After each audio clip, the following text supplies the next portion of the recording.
चाहे सरकार से मांगों के लिए हो या जनमानस की कल्पनाओं को साकार करने के लिए कि कदम अगर घर से निकल पड़े तो समझो कि यह धरना स्थल पर ही रुकेगा या सड़कों पर संघर्ष करता हुआ दिखाई पड़ेगा।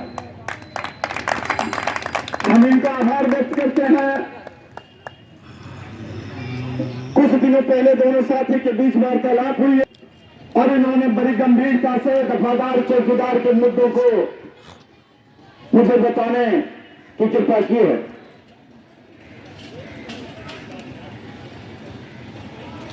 और जब किसी भी शब्द में दार लग गया तो हम समझते हैं कि एक शब्द को छोड़ के शब्द दुखदाई होता है और संघर्ष का होता है, चाहे वफादार हो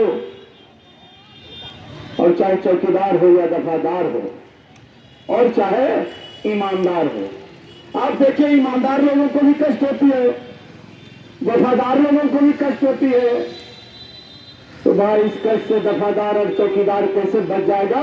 जबकि अगर आनंद कोई लेता है तो गद्दार लिया करता है, चौकीदार और वफादार नहीं। तो आखिर गद्दार कहां है?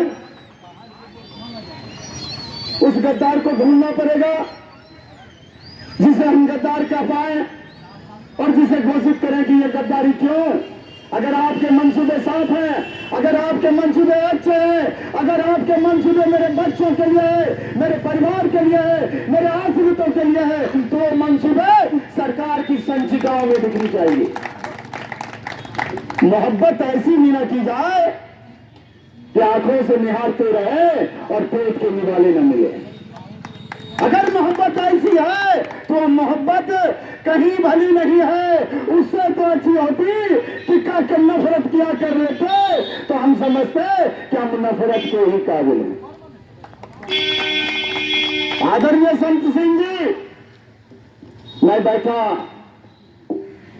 कुछ लोगों की बातें सुन रहा था जो आपके ही बीच के लोग हैं। उनके अंतर मन में लंबे अंतराल से परे दुखों को मैं सुन रहा था। नाम भाई संजय केसरी जी ने जिक्र किया है इस माइक पर आकर के आप लोगों के बीच। जो पारिवारिक मुद्दे हैं, पारिवारिक मुद्दों को वैचारिक मुद्दों के साथ साथ परिवार के अंदर इस पर विचार होनी चाहिए। यदि किसी भी संगठन का हम नेतृत्व करते हैं, मेरी जिम्मेदारी बनती है कि हम एक एक व्यक्ति की बात को सुने, उनके दिलों के दर्द, उनके कराह को सुने और उन्हें संतोषप्रद स्थिति में लाने के लिए हम अपना संघर्ष करें, ताकि उसे लगे कि हमारा नेतृत्व करता इस बात पर हर समय बल दिया करता है। जहां मैं दुखी होता हूं तो वो दुखी हुआ करते हैं, जहां मैं प्रसन्नचित होता हूं वो भी प्रसन्नचित हुआ करते हैं। तभी आप कह सकते हैं एकता में बल है। एक एक के 11 हो सकता है आदरणीय राष्ट्रीय महासचिव जी, लेकिन उस 11 से एक को हटा दिया जाए तो वहीं पर एक ही हो जाता है। हम निश्चित रूप से आग्रह करेंगे इस मंच के माध्यम से, हमें 11 की ओर चले तो अच्छा है, बशर्ते एक की ओर कदापि नहीं आए। इस बात पर गंभीरतापूर्वक विचार होनी चाहिए। बहुत सारी मांगे हैं, लंबे अरसे से हैं, बुरा ना मानेंगे, मैं भी आप ही की तरह सड़कों पे कभी रेंगता हुआ, कभी लड़खड़ाता हुआ, कभी गिरता हुआ, कभी दौड़ता हुआ साथी रहा हूं। नेतृत्व में यदि संबल है, पूर्व के नेतृत्व में क्या किया है पता नहीं। निश्चित रूप से अगर चीन की दीवारों में जाके अपना हम सर पटकते रहेंगे तो रक्त रंजित सर के अलावा कुछ नहीं मिलने वाला है। इस बात को जानना चाहिए और इस बात को आप लोग जानते होंगे। बशर्ते हमें यह तय करना होगा सरकार की गतिविधियों से, हमें यह तय करना होगा सरकार के कार्यान्वयन के तरीके से, हमें यह तय करना होगा सरकार की नीतियों से, हमें यह तय करना होगा सरकारी अमले और प्रशासनिक व्यवस्था के नीति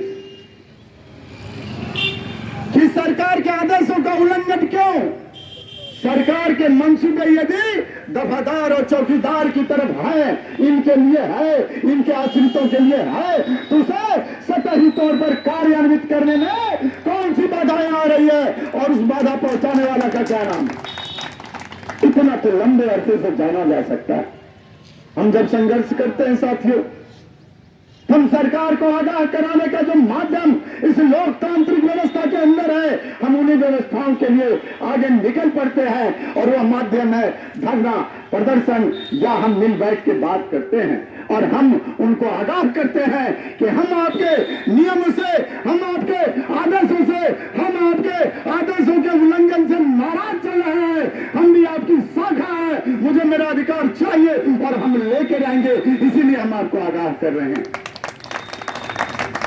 सरकारें कोई भी हो, सरकारों के कानों में आवाज जानी चाहिए, इसकी आपको उत्तम व्यवस्था करनी पड़ेगी, चाहे उस सदन के पटल पर हो, सदन के बाहर हो या सड़कों पर।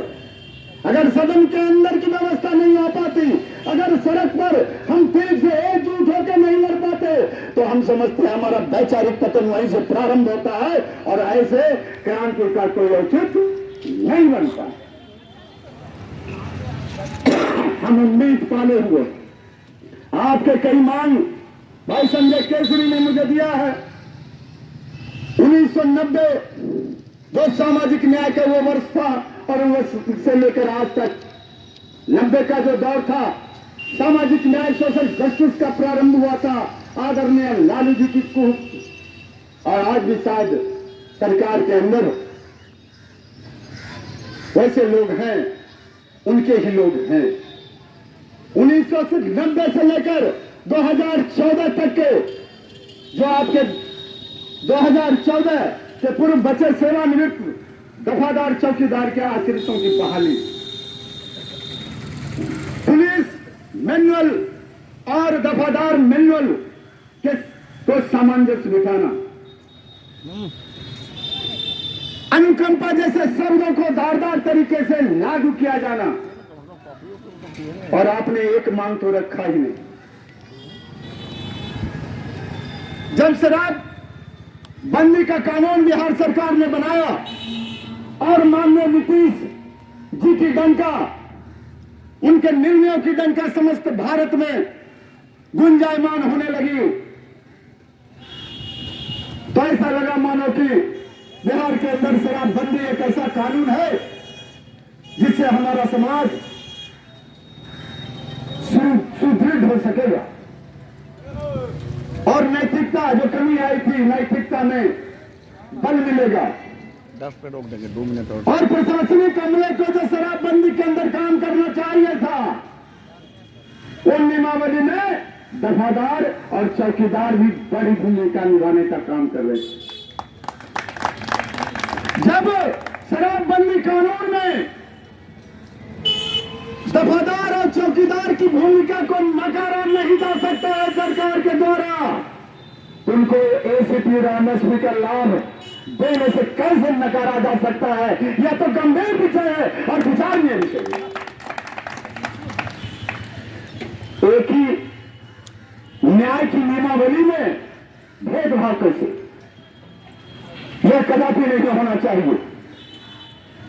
इतने लंबे समय से हम लोग लड़ते आ रहे हैं, हमें उम्मीद और भरोसा है तमाम सांगठनिक लोगों से, भाई संजय केसरी जी से और संत सिंह जी से, और मैं एक छोटा सा अदना सा आदमी हूं, लेकिन संघर्ष करने का मादा तो कूट कूट के भरा पड़ा है।